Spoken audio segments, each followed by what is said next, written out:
So, as Pam mentioned, I've worked with folks with ADHD for the last 30, well, it's now 35 years. Time does fly. And generally it's been with young adults and late adolescents. So people who are in the process of finding their path in through college, training, and into the workplace. And then once into the workplace, settling in. So what I've done for our presentation tonight is broken this down into three categories: career fit, interface, and resolution. We'll talk more about what all that means as we get into it. Well, let's see here. Okay, so what I would like to do is build off of, Pam mentioned the last presentation. Andrew Brenner did a magnificent presentation on transitioning from college to into the world of work, and covered lots of areas about finding your fit, you're selecting a career, finding the job, doing interviewing, all the things that you need to do to get into that, to get into what you want to do after college. And I just, one of the things that stuck, she pulled up this quote: "It's not how well you can do the job, it's how well you can talk about doing the job." That's what sells you on the job. But then once you get the job, well, yeah, you need to do more than talk. So let's see here. So here's a couple other quotes I wanted to add to this. I thought I made this up, but Pam said, Dale Carnegie said this: "Success is getting what you want. Happiness is wanting what you get."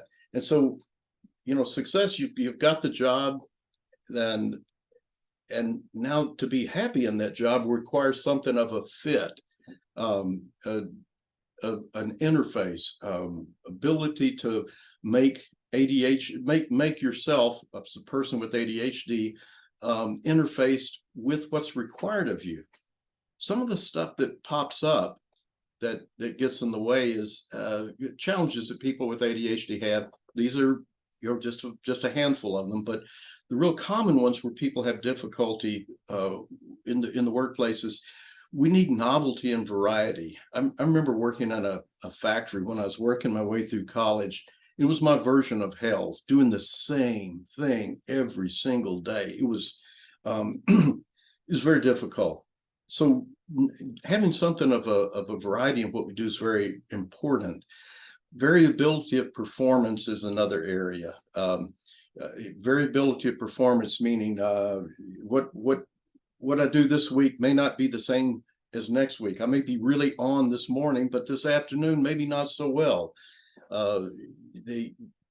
Russell Barkley's comment was, "You do it right once and they hold it against you forever." So once we're expected to be consistent in our performance, and to some degree that's possible, but there's some things that need to happen in order to make that variability be at a lower curve. Organization's another issue. Organization of the workspace, organization of schedules of tasks, that's a pretty common challenge. Timeliness, also spelling's an issue for people with ADHD. Looks like timeliness is being on time, hitting deadlines. These are all areas that people struggle with. So just looking at these three areas, I want to take just about 15 or 20 minutes and introduce you to some of the languaging that we use in our work, in our program, that helps to understand how people can bring themselves to success in the workplace. I want to just do this briefly, and then we're going to transition to a panel discussion. We have 4 people from representing different aspects of different parts of the world of work, who all have ADHD, who volunteered their time to be present tonight. And thank you very much, folks, for showing up for this presentation tonight. We're going to have just a conversation about what ADHD in the workplace is like in your world, and then we'll follow that up with a question and answer period. So I believe you were going to be asked to put questions in the chat as I move along here. So first area, we're looking at career fit, interface, and resolution. Career fit, this is kind of the language I like to use with young people looking for the next step after college or training. We break it down into three categories: job, career, and calling. A job is just something you do for money. It structures your time. Yeah, maybe you can develop some skills, but it's not so heavy on that. You kind of like that job I had in the factory doing the same thing over and over again. Career is all of the above, plus it's about enhancing skills. You're in the process of building skills as you move along in your career. It also reflects something of your interests, the things that you enjoy doing. And we'll jump down to values, the things that are important to you. These are things in our belief system. Sometimes they're just below the conscious level, but we know when we're hitting something of value to us.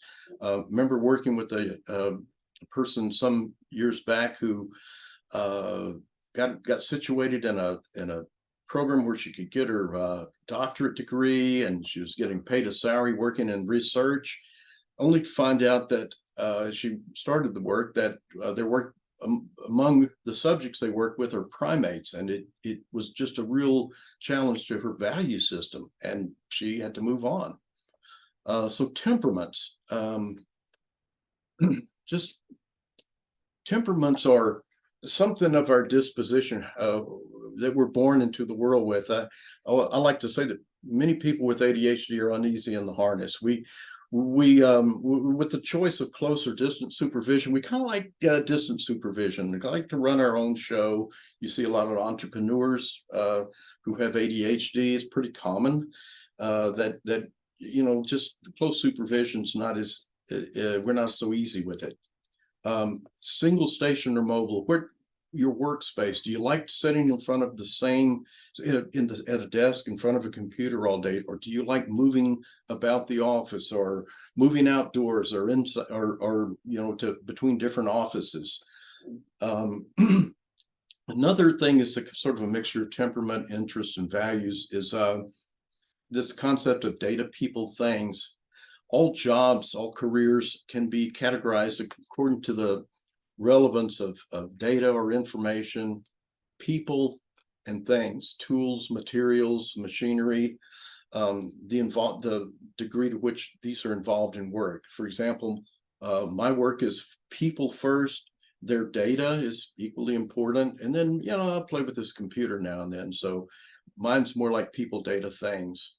And careers match up with who we are in our temperament preference of data, people, things. Some people I work with find that they're unhappy in a job or their career because their fit is not the same. Their data, people, things fit is different than what the job requires. Sometimes that can be accommodated. Sometimes it's just the way it is. Let me bounce back up. So a calling is all the things that career is, plus it's about purpose in life. Now, you ask anyone under 30 what their purpose in life is, and you're going to get very few people who can tell you that they've even asked that question or been curious about it, because it's not something that we know right up front. It's something that we develop as we move through life. And so a lot of people when they're starting out right out of college are not necessarily in a calling. But this is the question: am I in a job, career, calling? That's one of the first questions about that we want to look at in terms of career fit. Career ladders. Are you on the right ladder?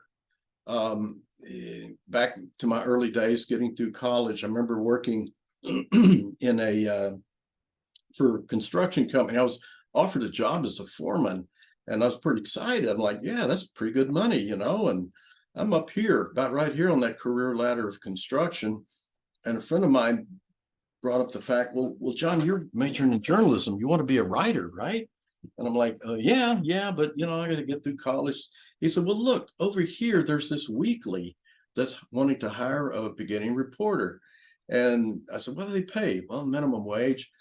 Well, I'm thinking a lot more over here. And said, yeah, well, that's not your career ladder. This is, journalism is your career ladder. And so I thought that idea of the career ladder concept, am I on the right ladder, is a real good question to ask.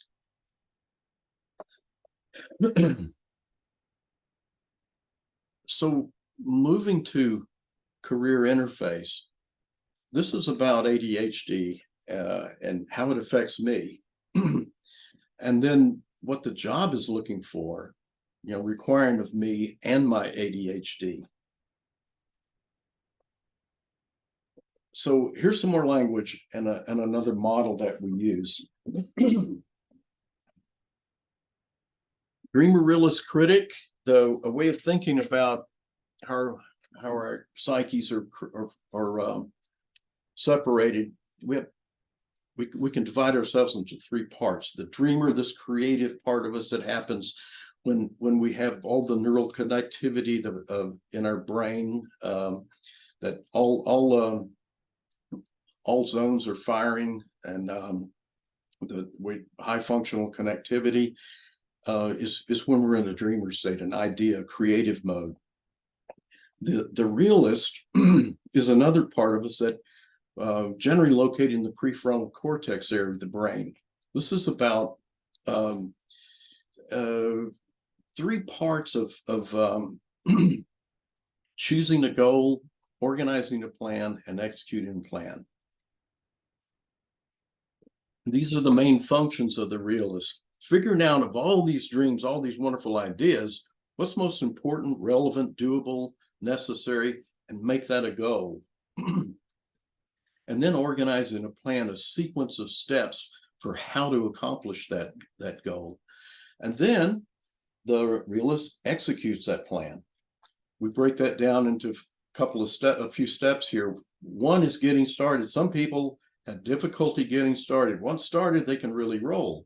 And maybe having a body double or coming up with some sort of a commitment device to get going is all they need.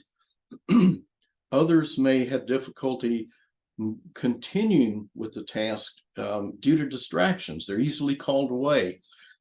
Still others have problems with finishing. It could get up to 90%, and then for lots of reasons, it's just hard to get it out the door.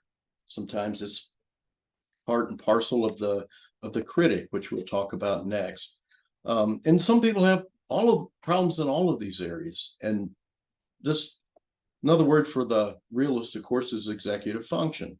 And this has always been for a long time something we've looked at in ADHD land in terms of some of the basics for difficulty in functioning in academics and in the workplace. The critic is a different part of our brain. It's the critical thinking part. It's the part that steps back and looks at, the dream and the realist work of the realist, the plan, and says, okay, how could this go wrong? How can I keep it from going wrong? Is this the best approach? Is there a better way, a more elegant way of accomplishing this? Is there a better outcome? And that's, of course, the healthy critic. We all have a degree of unhealthy critic. There's that part of us that nags, and the imposter syndrome part of us says, "Oh gosh, you can't really do this. You're not smart enough to do this." Or some of the internalized things that people with ADHD have heard throughout their lives in school and perhaps at work that come across as critical, go into a part of our critical thinking that has a very negative effect and can in fact interrupt the dreamer process. So when we look at the problems in the workplace around the dreamer, realist, critic, generally we tend, ADHD people have pretty healthy dreamers. and don't have a lot of problem coming up with ideas. The realist may be an area of work. When you break it down into these categories, where am I having difficulty? This is an area where you can start thinking of how do I interface? How do I fix this problem? It may be I need to come up with a calendar or a Gantt chart or some sort of a organizational tool to keep me on track, to break my projects down into goals. It may be that, as I mentioned earlier, you might need something, a system that helps you to execute a plan, a reward system, something of work with whatever's going on with you that makes it hard to finish and get something out the door. So this is the kind of stuff that's about the interface of what we can do to make our ADHD workable in the workplace.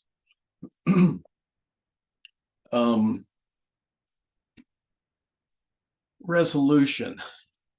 This is when the problem, we get to a point where it's like, oh, maybe it's a little beyond what I can do on my own, and I might need to ask for some help. I might need to be vulnerable a bit and say, hey, I'm having difficulty making these things work. I've tried some things and I'm not getting getting the results I need.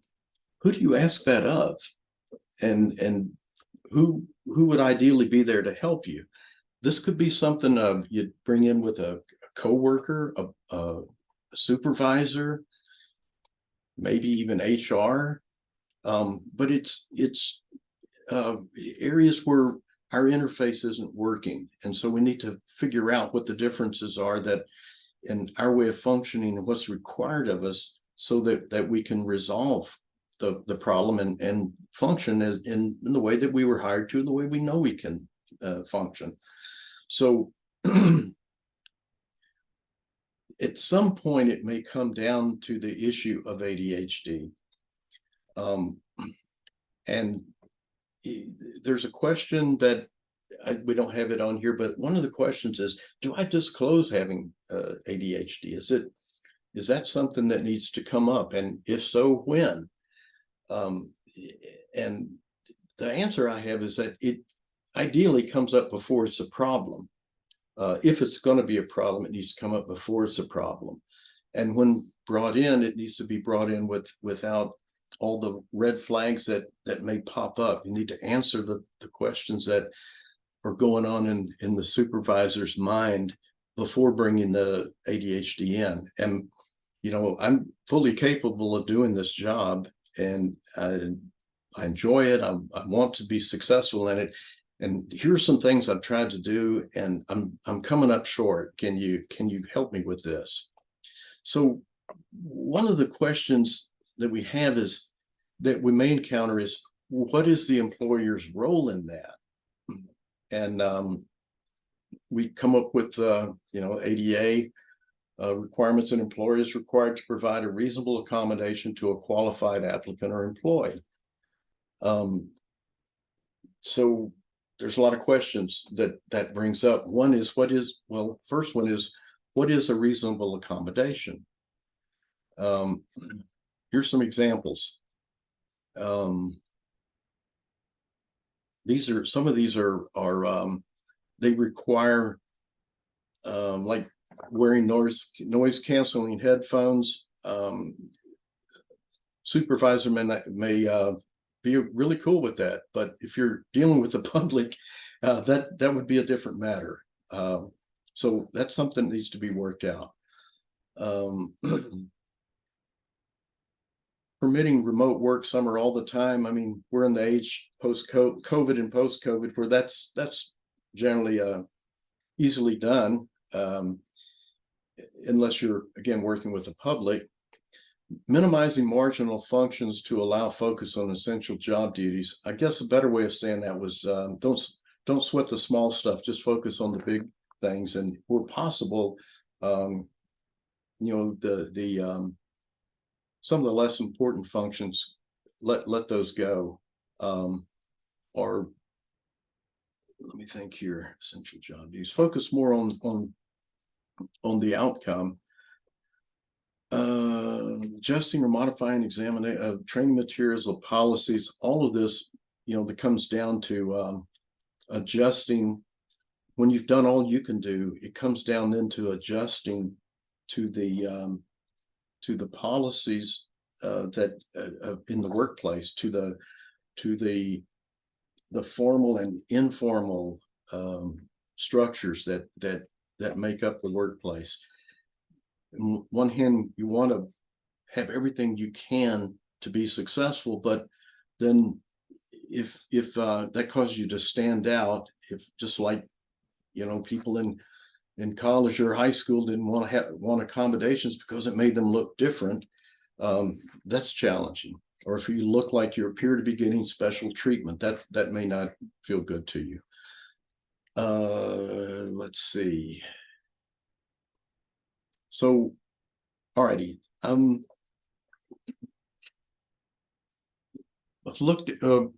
taken some time here to just sort of flesh out a little bit of these three areas. The fit, looking at how I fit into this particular career. If there's a problem, is it a good fit? Is it due to it being a good fit? The other level is interface. Am I bringing myself fully into solving problems that have to do with ADHD that I can deal with?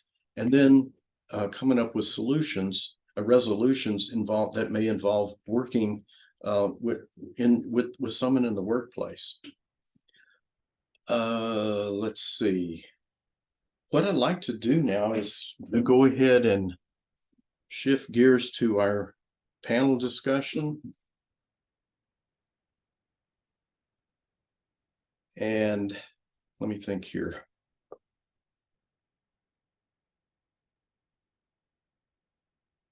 Oops.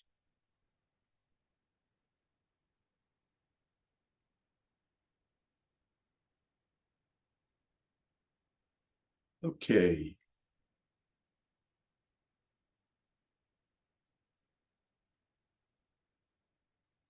I'm going to ask the panel members to go ahead and unmute and bring yourself online.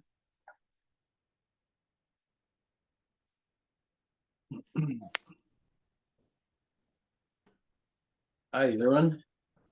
No. There's Tim.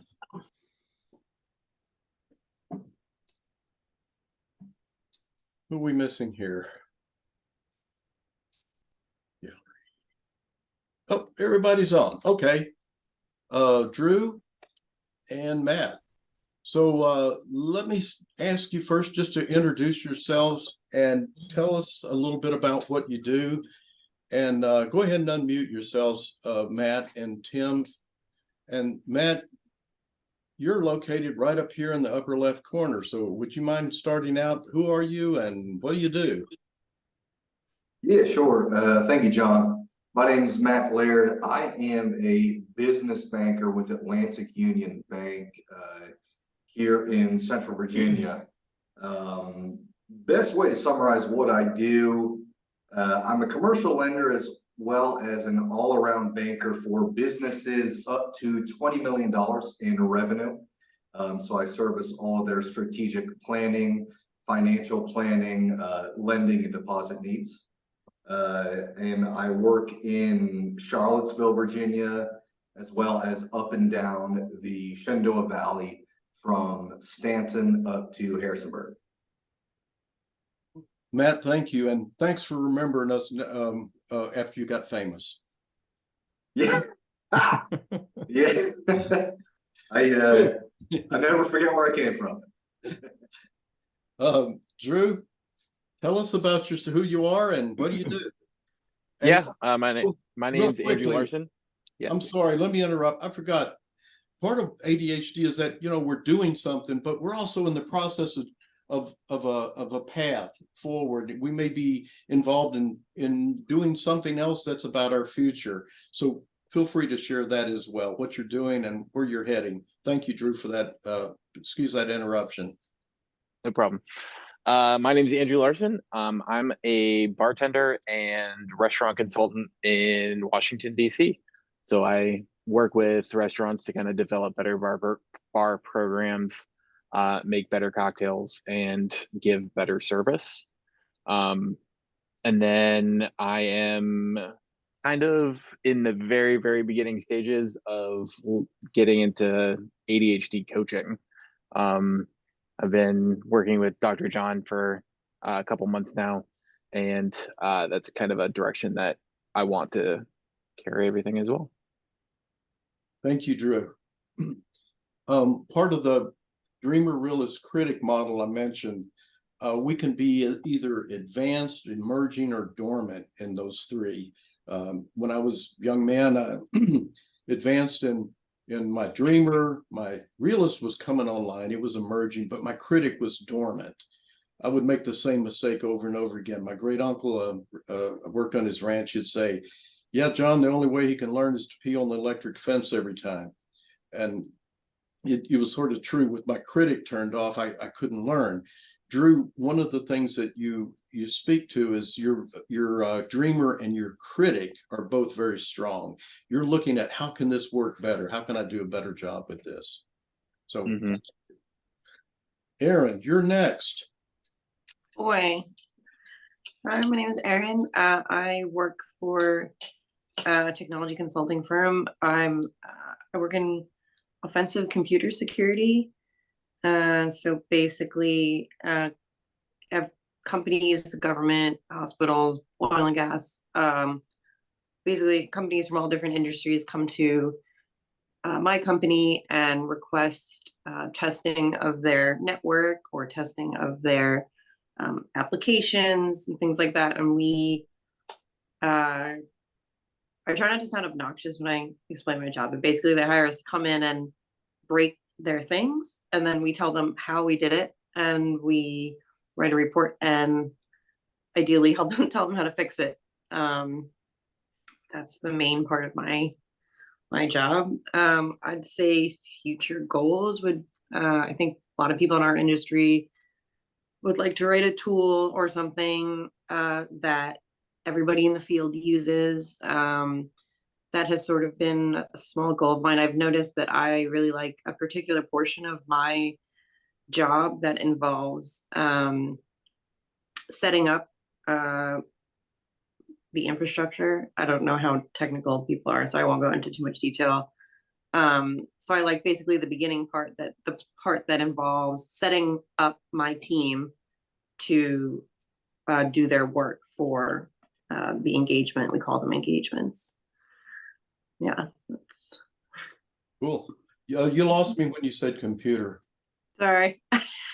So Aaron, it makes sense that what you're very strong in the critic. It's like, what's the worst that could happen? How could someone get in here? And you're also coming up with creative ideas and the realist implementing them. So yours sounds like a real balance there. Sometimes at work, maybe. I'm a little bit of a harsh critic of myself. Thank you. Tim, tell us about yourself. Thanks. Hi, my name is Tim Case, and I currently wear a couple of hats at the moment. Full-time, I'm still a network engineer, so I do data center design, building out networks for all that fun stuff. You know, like Aaron, I don't want to bore anybody or make anybody fall asleep or anything. Oh yeah, I'm sure we'd have some great conversations. So that's full time, and then part time. Hopefully, this will be full time in the near future. I'm also the CEO of artificial intelligence infrastructure processing startup. So kind of busy. And you're looking for things to do, which is why you showed up tonight. Thank you, Tim, so much for that. Yeah, I had nothing else to do. I don't have anything else on my plate, so I figured I'd show up and say hi.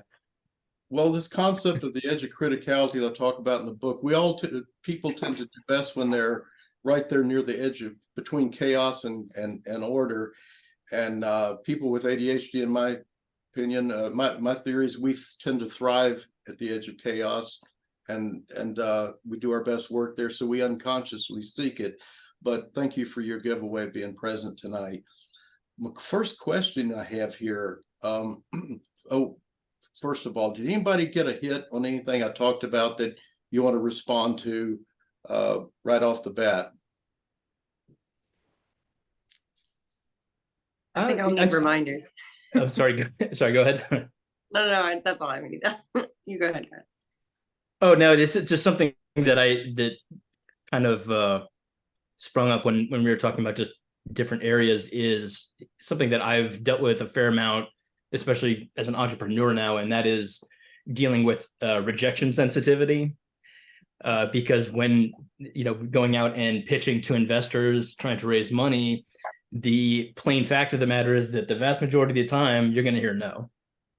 And so that's kind of the critic in moving away from this person said no, this angel investor said no because I suck, versus this angel investor said no because it's just not their area, and or they have another investment that maybe conflicts, or they just need a little bit more information. So that's something I've found that over the last year or two, when I've been doing this, I've had to kind of try to transition between those two types of critic, I think. So you felt a need to embrace your healthy critic and to mute out the unhealthy one, which would be easy for anyone in position going out like seeking funds like that, doing fundraising. Makes sense. Right.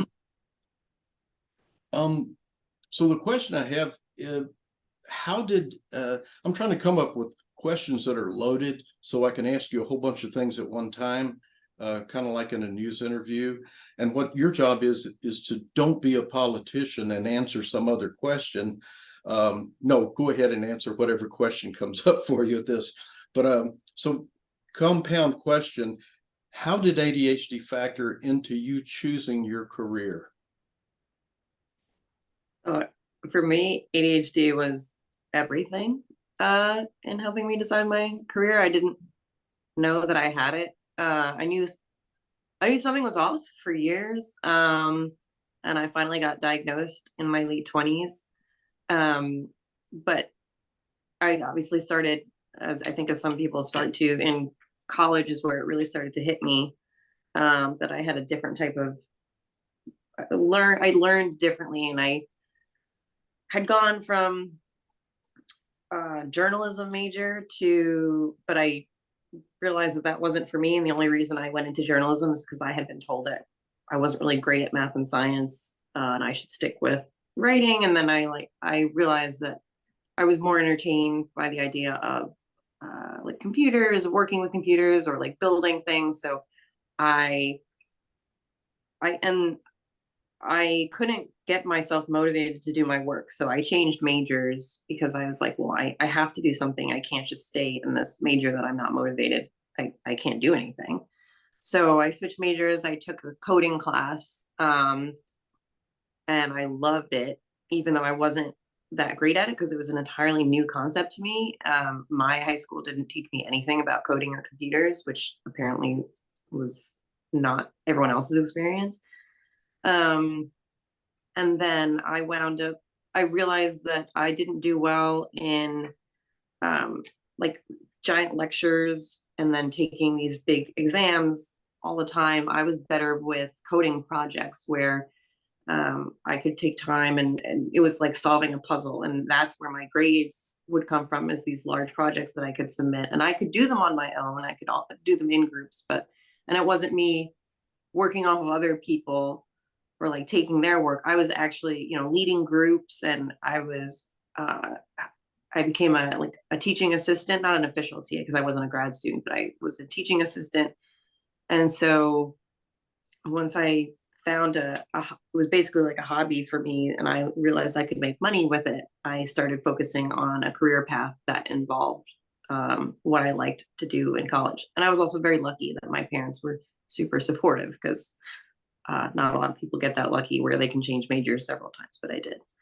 So that's kind of how I wound up. And I knew that I wanted to work in a company that had a lot of different options. So I aimed for large contracting firms that had a lot of different things that they services that they offered, so I could move around if I really needed to, and I knew I wouldn't be stuck in one spot. Cool. So, Aaron, you sort of embody the concept of desire motivation versus fear motivation when we get ourselves to do things because we are afraid of the outcome of not doing them.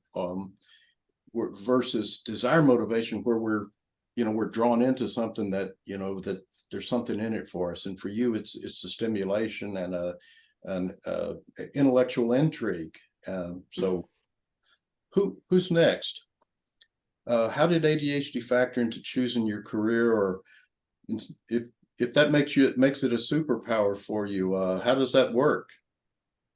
Yeah, I mean, working in restaurants is kind of like one of the best places for ADHD because there's so much going on and there's so many different tasks that need to be done at any given time that for me, it kind of reins in all the ADHD and allows me to multitask at a higher level than I normally would outside of a restaurant. And so it just kind of helps me keep focused and like knowing that there's an end goal and just kind of working through it got me into, like, I started working in kitchens before I even knew I had ADHD, but it worked really well. So it kind of provides a structure for you in which you can let your energies flow in a lot of different directions, it sounds like. Yeah, definitely. Cool. Because it's a lot of like social stuff, and then there's lots of creativity and like just like constantly learning new things and studying up on like different menus or different ingredients and stuff like that. So variety and novelty. definitely. Who's next? I think I'll go and I'll jump off from that variety and novelty.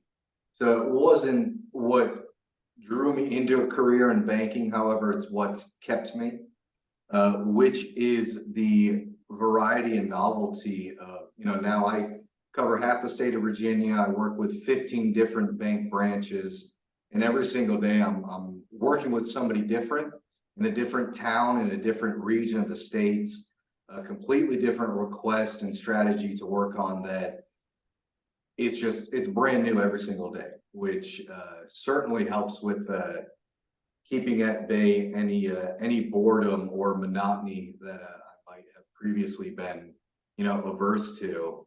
Variability of performance, John, you mentioned that as well. And Tim, you mentioned getting no's from angel investors. Well, sometimes I'm on the other end of that as a commercial lender, giving the no, and giving the no is just as hard. Well, it's not, but in my mind, it's just as hard as receiving the no, because I believe in the business owners as well. And being able to have that variability of, okay, today was a down day, tomorrow's a brand new day where I'm going to meet 5 different new people, 5 different new businesses, and have all these new opportunities to put what happened yesterday, behind me, has kept me in the career. And then as well, timeliness, it's something I imagine we all have issues with. I was able to find a career where, hey, the timeliness, it is monitored by other people. So if I'm not timely in my work, I hear from it.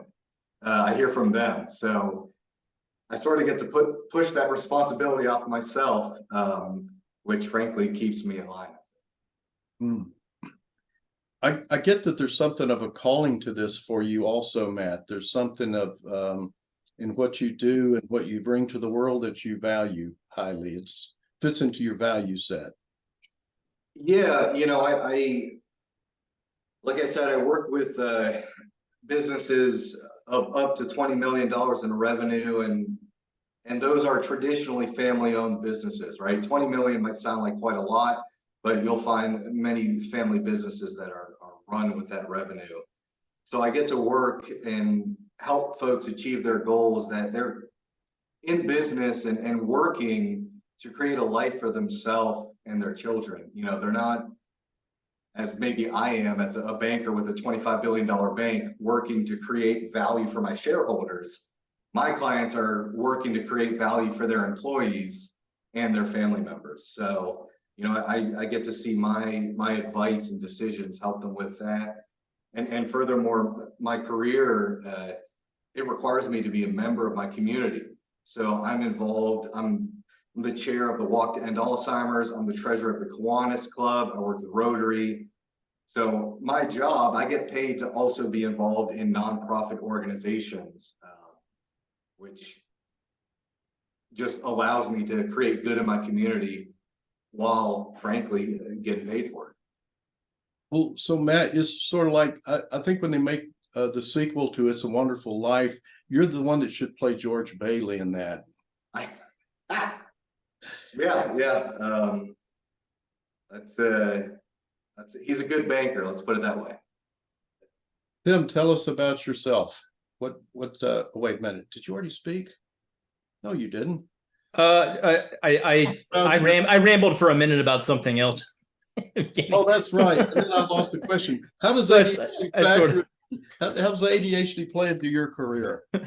Well, you know, my initial foray, actually, I kind of had a couple roundabout ways of getting into the engineering field, and I think a lot of it was really the ability to. I got into it when the internet was still kind of young. I'm sort of dating myself here, so go easy on me.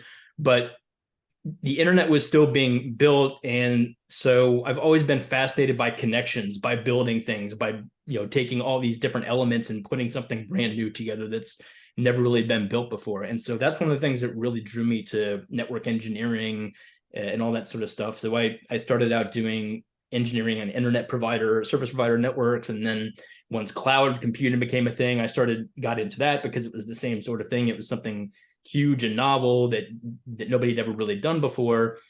And then I found myself a couple of years ago kind of hitting a wall, and I wasn't quite sure what the wall was, but I felt like there was something missing. Like it's not that I didn't like what I was doing. It's just that I felt like there was something else that I felt more of a calling towards. And eventually I sort of landed on entrepreneurship for a couple of reasons. One of the reasons is obviously just the novel ability of building something that's completely new. It's like edge computing, artificial intelligence, infrastructure, something totally new. On top of that, it also gives me the ability to create a company that I've always wanted to work for, but I could never find when it comes to the culture. So it gives me the ability to really build up the culture from the bottom up. And a lot of that does play into ADHD and neurodiversity in general, because I feel like as somebody who is neurodiverse and who has ADHD, I can be much more accommodating and much more welcoming to people who may struggle in other environments, but who I think could thrive in an environment that caters to them in a much more positive way, which kind of goes back to what we were talking about a few minutes ago. And so those are the two main reasons that I kind of jumped into entrepreneurship, and it was just kind of the challenge, and I'm also really able to work in spurts, which is sort of just the way that my brain works. So I can work in spurts, and then I can just take a break for a while, and I don't necessarily have anybody telling me like, hey, like, where's your timesheet and stuff like that, which is really a huge help to me. So we'll see how it goes. It's still pretty new, but hopefully it'll keep evolving in the positive direction. So already filled out a resume, an application for your company, Tim. I want to work for your company. You get that going. Well, yeah, I would actually. It's interesting you say that, because one of the things that I really also want to, not to take up too much time here, that I really want to stress is mental health.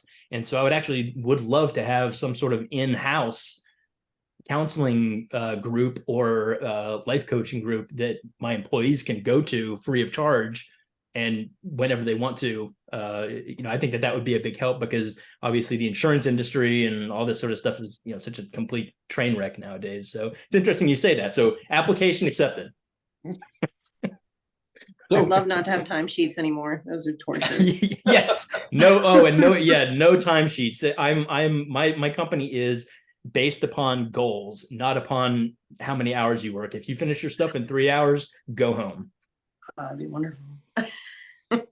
Well, I'm so gonna apply too then. Awesome. This is a recruiting. It's a recruiting call. you'll just have to hire security people to keep folks from knocking your door down. Get in.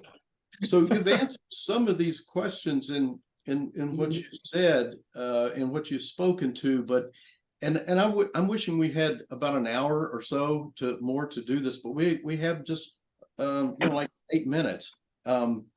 But there'll be some more questions come from our audience. But let me combine these two questions. I want you to think of some of the barriers that you've encountered from ADHD, something that, we talk about the superpower aspect of it, in each of your fields, there's something of what you as a person with ADHD that sort of brings you into this field in a very good way. But are there any barriers you've encountered? And if so, what kind of accommodations have you made to be successful in your career? So for me, a big thing was once I got diagnosed, I had to start going to therapy. And doctors and therapists aren't always available on the weekends for appointments. So it was hard to, and I do weekly sessions and a lot. And so a lot of times in the beginning, I was sort of worried about how I would get through this and, tell my coworkers this. So I still haven't told HR. I keep it pretty private, but I'm very close with my coworkers. I've known them for many years now. And one thing that helped me was the fact that I started realizing that my coworkers, at least on my team, they all have something and our company does let us do flexible work hours, which is good. But one thing I noticed is that they all have families. I work on a team of all men, and they're all family, and they all have children, almost all of them, and they all have things that they need to do during the middle of the week. And so once I told myself that it's okay, other people have other obligations that are just as important, and that helped a lot. And then the other thing that I struggle with is I know a lot of people need like a quiet environment to work in, but I do really well with body doubling. So initially when COVID happened, I was like, oh, thank God I don't have to travel for a little bit. I can relax. But I realized I really like traveling, and I really like, even if someone isn't working on the same project as me, I really like working in the same room as somebody else. My husband is a doctor, so completely different field. And I get a ton of work done when we just sit there and do our own separate thing. So I like going into the office and having a team environment to work on, because I work better with just people around me. Thank you.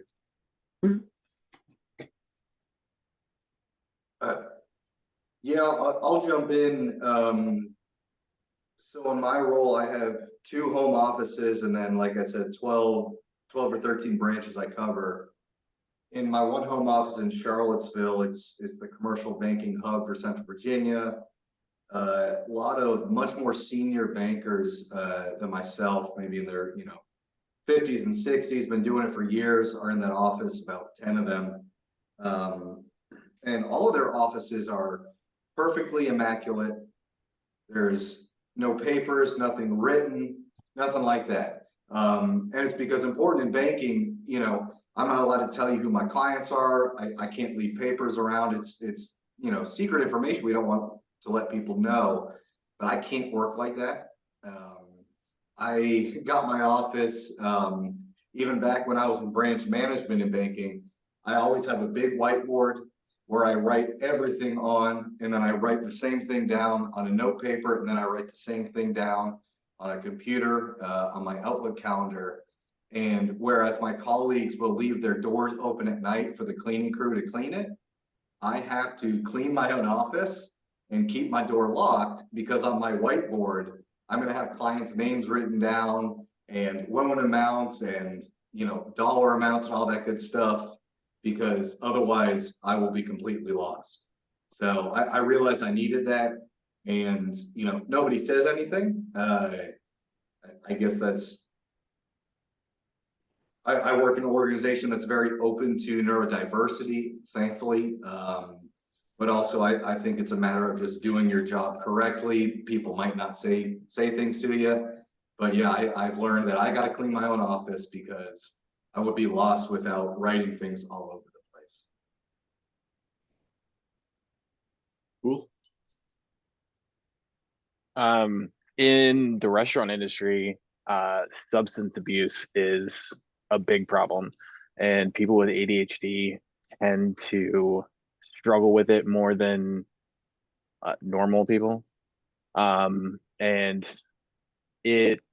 alcohol especially has like definitely affected my life a little bit. And it can just make things a lot harder because if you go out the night before, it makes the next day harder to get a lot done because you're foggy and it's hard to focus. It's already hard to focus, but then you're foggy on top of it. So alcohol was definitely,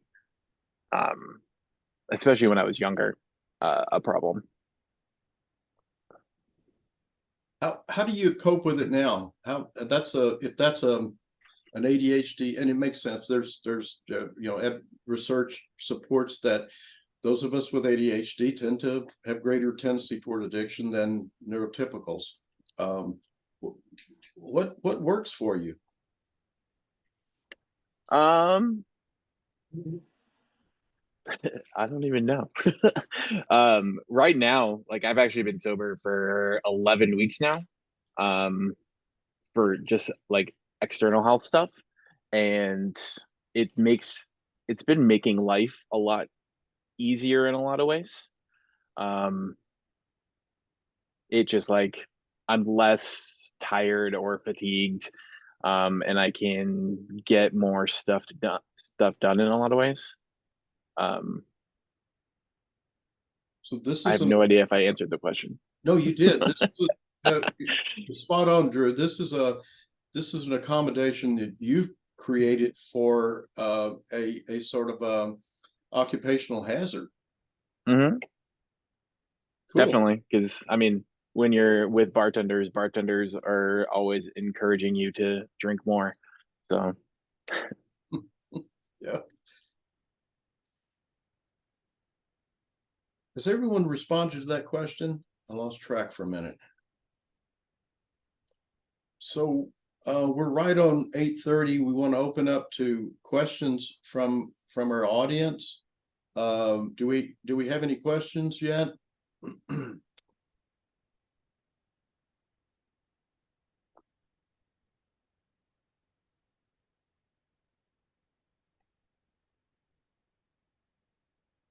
I've got a few more. If not, that's okay. My first question is, Cheryl, do you know you're on mute? There you go. Yes, I finally got, my computer's a little sticky today. Oh, Okay, so let me go to the questions now. I had them and then. Okay, there are a couple of questions. How else can we support those with ADHD in the workplace? And which tech assistance do you recommend? And we decided anybody who wants to from the panel can just jump in. I get a lot of hate for this in my field, but I really like working with Macs, at least from we call it a gold load image, which is when you work for a bunch of clients, you have a bunch of client laptops. When you test, you have your own testing laptop that's separate, but for day-to-day emails and company-wide things, the Mac is amazing. It kind of organizes itself. So I find Apple products to be really easy to use, just for keeping me organized. That being said, I work mostly with Windows and other Unix systems, but that's a big thing. Noise canceling headphones are amazing. Earplugs, I like them when I sleep, but I don't really necessarily, if you work in like I go into server rooms, so I like earplugs for that. But noise canceling headphones and Apple products are just for the organization alone is really nice. And they do have a lot of accessibility features that I wrote down for my boss to convince him to get me one, but I haven't necessarily tapped into all of them, but there are a lot. Those are all great ideas. Does anyone else have technology that they use or notebooks, which I use, but anyone else? Yeah, I've actually just recently, so the past year, I've been getting much better at using a calendar and like scheduling out my days and scheduling out my weeks. And the hardest part of that with ADHD is when you set yourself up with a bunch of tasks and then you miss a task or miss a couple of tasks, and then you forget to move that to the next day or the following day after that or whatever. And about 2 weeks ago, I found a new app that's ran through AI that you plug into your Google Calendar, and you put all your tasks into your Google Calendar, and then it automatically, if you miss a task for a day, it automatically moves your schedule around for the rest of the week so that you still get that task in the future. And just in the last like 2 weeks, it has been wild, the more stuff that I've been able to get done. It's called Reclaim, and I think the website's like reclaim.ai. So it's I think AI in general is going to be a big deal for everybody, but I think for ADHD people earlier on, it's going to be super helpful. I've used ChatGPT not to write reports, but when I go back to little corporate things like, oh, do you have goals? Sometimes you don't have like the patience or the ability to just spit out what like format what you're thinking clearly. Haha. So I've used ChatGPT to plug in a bunch of my ideas, and then it has put them. It's kind of like when you do like word puzzles where the words rearranged. It doesn't necessarily, like, you can resort the letters, and it doesn't necessarily spell the word for you out, but when you see it change, you can like, oh, okay, that gives me another idea of where to go from there. That and Timular. I just bought Timular, the actual physical device, but there's an app that I think is free for some portions. And basically the dice, it looks like a D&D dice, and you assign it different tasks, and you turn it every time you switch gears. When you're working, you just turn it over, and it's really cool because it's a physical reminder, and it doesn't require you to like actually write down what you've changed to, and you can do it really quickly. So I like those two things, but I do really love all the AI stuff that's coming out.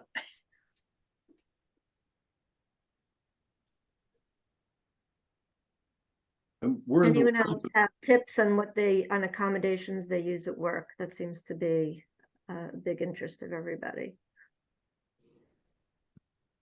If I could ask that while you're giving these great advice and all these different apps and things that you use, if you wouldn't mind to type them in the chat, because I know the audience is curious. I know that the Reclaim AI Drew just put in there, but if there's anything that you want to share that somebody can like get a link or cut and paste, that would be great. Like Timular. Yeah, I'm on my iPad right now, so I'm just gonna type time. It's gonna autocorrect. But I can send the link. Sorry. We are in the age of apps. There's an app for everything. Yeah, I think I'll do ChatGPT, but I'm pretty sure everyone knows what that is. I'll write that.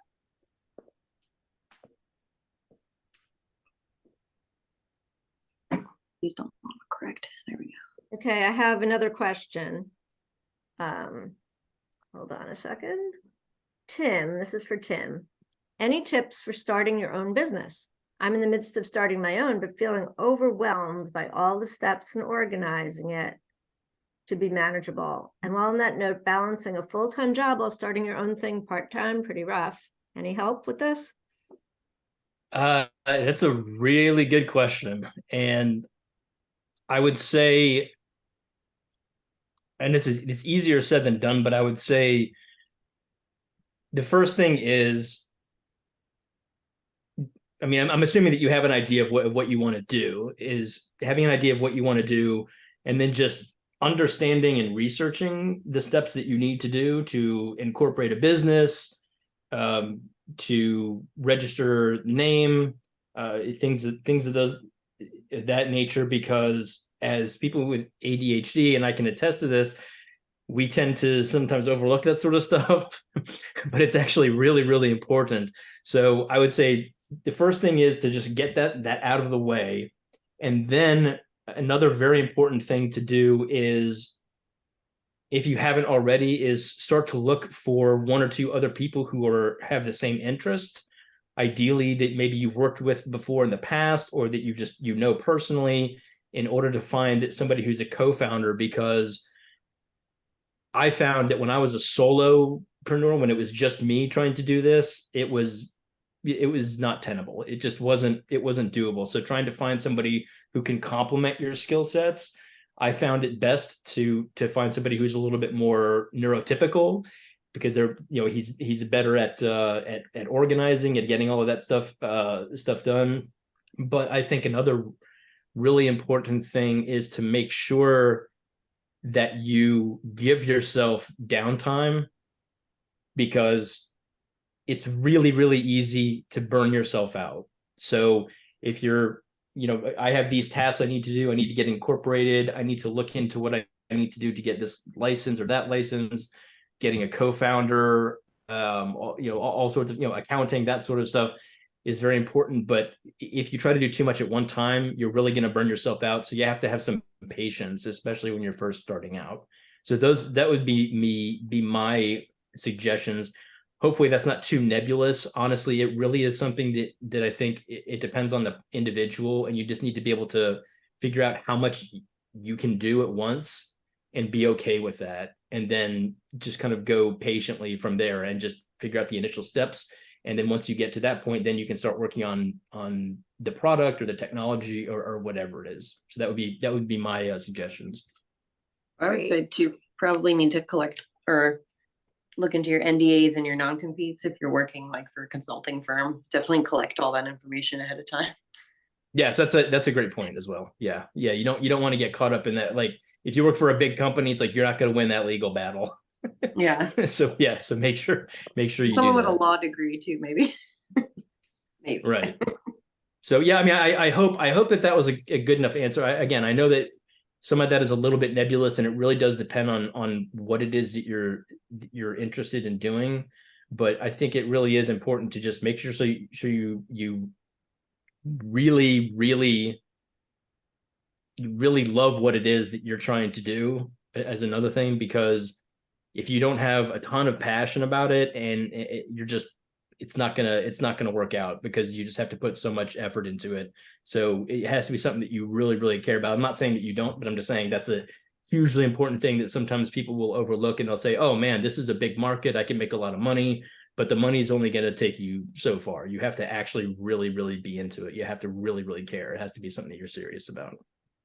No, that sounds Quick, great advice. just one more idea, just throw out the Mason Enterprise Institute on University. I think that's the name of it, Pam. It's where ARG used to be housed, but they offer consult to people starting up businesses. Yeah. John, that's part of the Small Business Development Center. I was going to jump in. Tim said it right, obviously finding co-founders, other folks, but getting involved with the, groups that are focused on the same industry as you are. For example, here in Charlottesville, we have a Tech and Business Innovation Council where all entrepreneurs in the tech space get together. I'm also part of the Seaville BioHub, where all the entrepreneurs in the biological and scientific health sciences entrepreneurs get together. So it's getting together with folks who are doing the same thing as you are, because as Tim said, you can be a solopreneur. That's going to be a tough road to get down. So find some other folks doing the same thing you are and just bounce ideas off of them and work along with that. Great. There's some more questions. Are there any tips and tricks for keeping one's inbox organized? I've worked with tons of filters at work because I can't use any AI.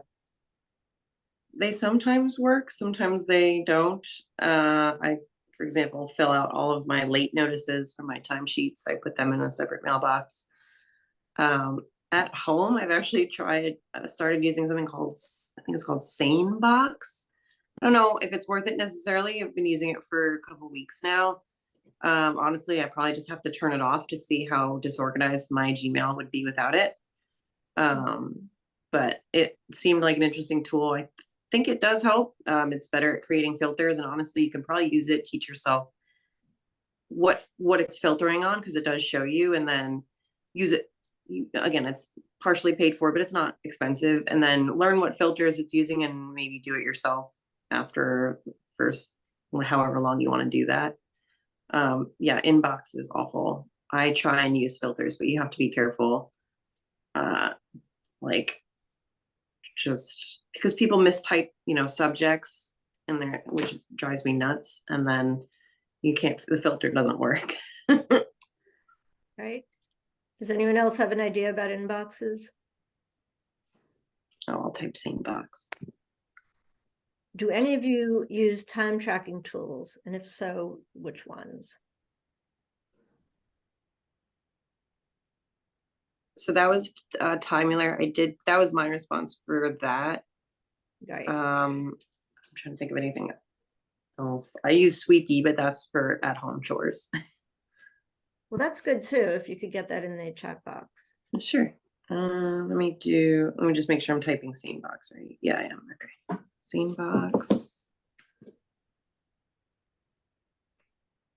I don't know if this is how many women there are here, but I use another app called where'd it go? It's for basically you input your entire closet into it, and Cladwell.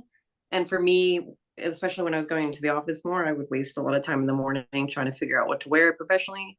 Cladwell, you just plug everything into your whole wardrobe into it, and then it'll suggest outfits for you based on the weather and your location and things and what you have in your closet. Sorry? It's amazing. Yeah, it's a pretty cool app. I have, again, and I use Pinterest as well. Like, I'll go on Pinterest.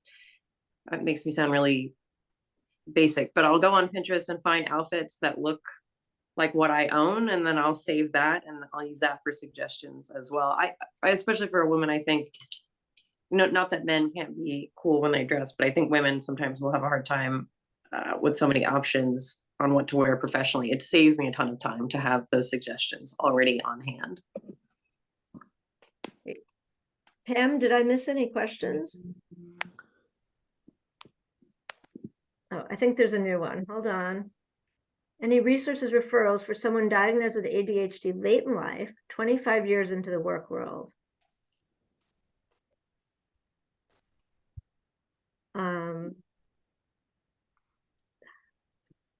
Who needs to be reset professionally, figuring out the right fit later in life with the realities of adult life and the lack of flexibility time-wise and financially? That's a loaded question. Somebody who needs to reset, who's a late diagnosis, any advice?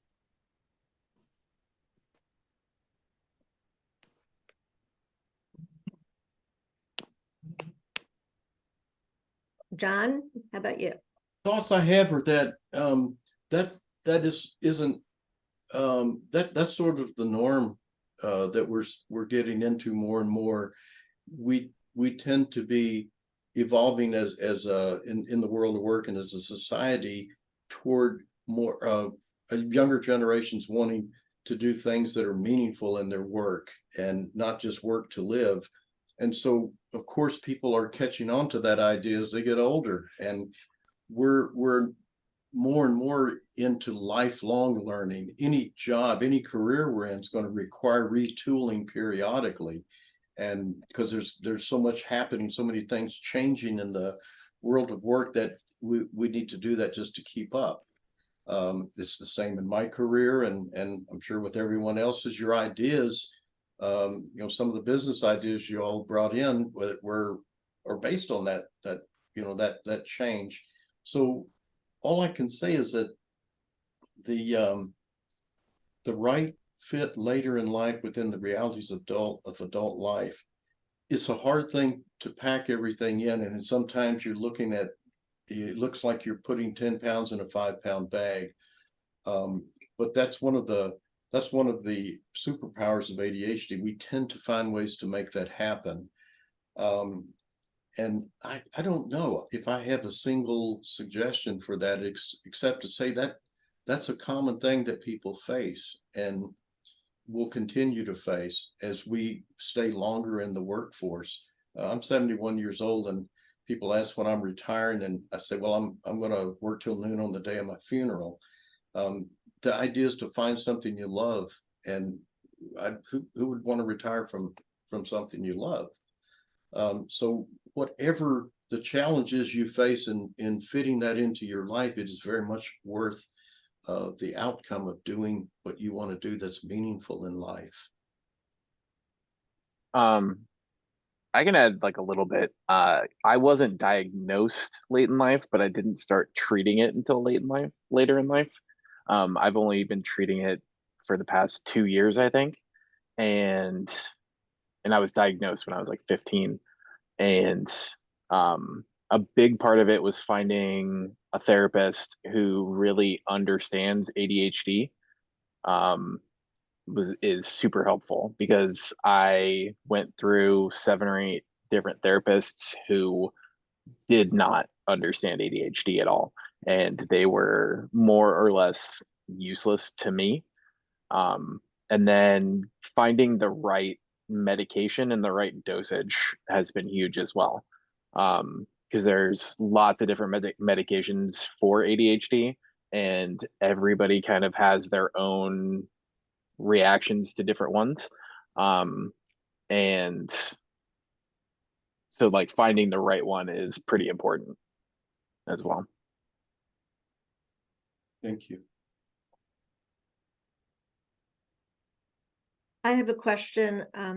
Does anyone have any advice for balancing work with family obligations, especially people who have their own businesses?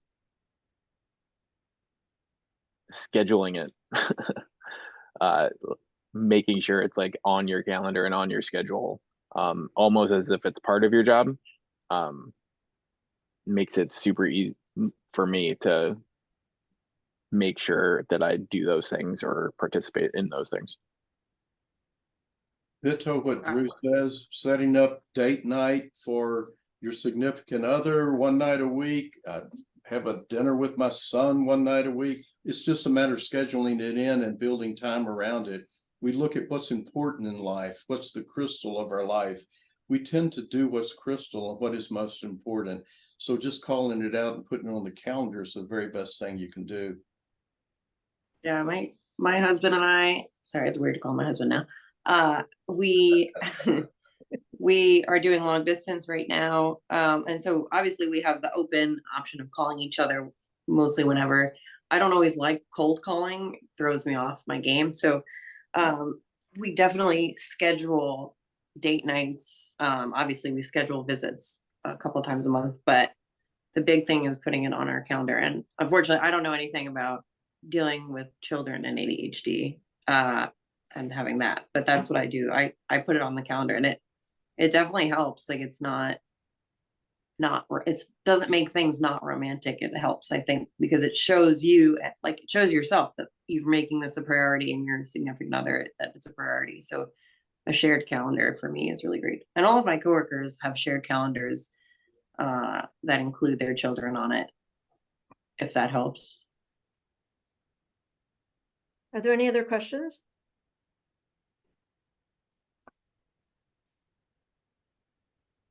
In the absence of other questions, I'd like to pose a final question to the panel. And just, brief as you want to be. Just first of all, I want to say thank you again and acknowledge what exemplary people you are. And as the exemplary person that you are, and what you've accomplished in your life as a person with ADHD, despite having ADHD, looking back in time, what advice would you give your younger self going through some of the struggles you went through from the vantage point of your wisdom and accomplishments right now?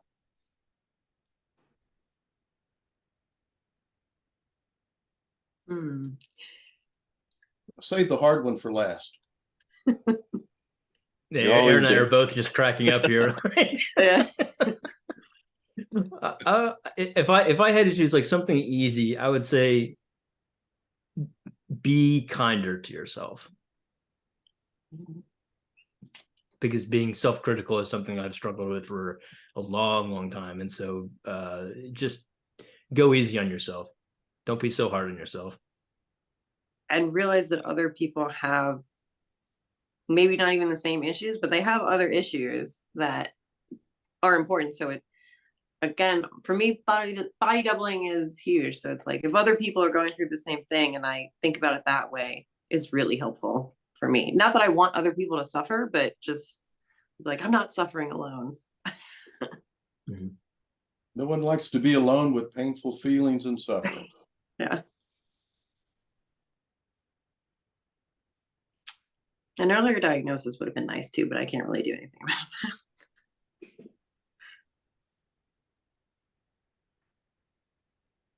Drew and Matt, you can't leave without answering. So just make something up if you have to. Yeah, I'll say something I'm sure, John, you remember, or it's all right if you don't, from over a decade ago now. Clearly. Yeah, exactly. You never know when real life is going to start. So just start living your life now. Whatever achievements you have, that's a real achievement, and that's real life. Because what you think are achievements in terms of what you see other folks doing professionally, that might be at the time unattainable due to you're not managing your neurodiversity well, doesn't mean you're not achieving real life and not experiencing the totality of what it means to be alive. So. Thank you.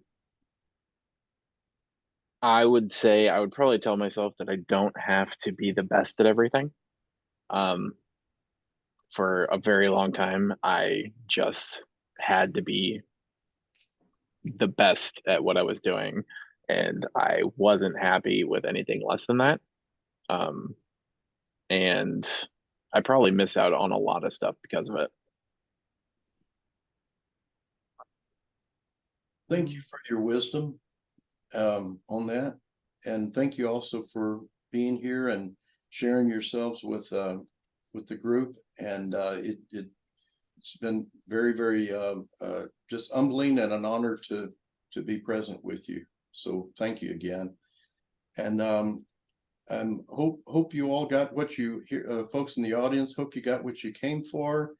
And if you didn't get an answer, I'm sure you'll have an email that you can send questions to. And thank you for your attention and your presence. And that's all we have for you.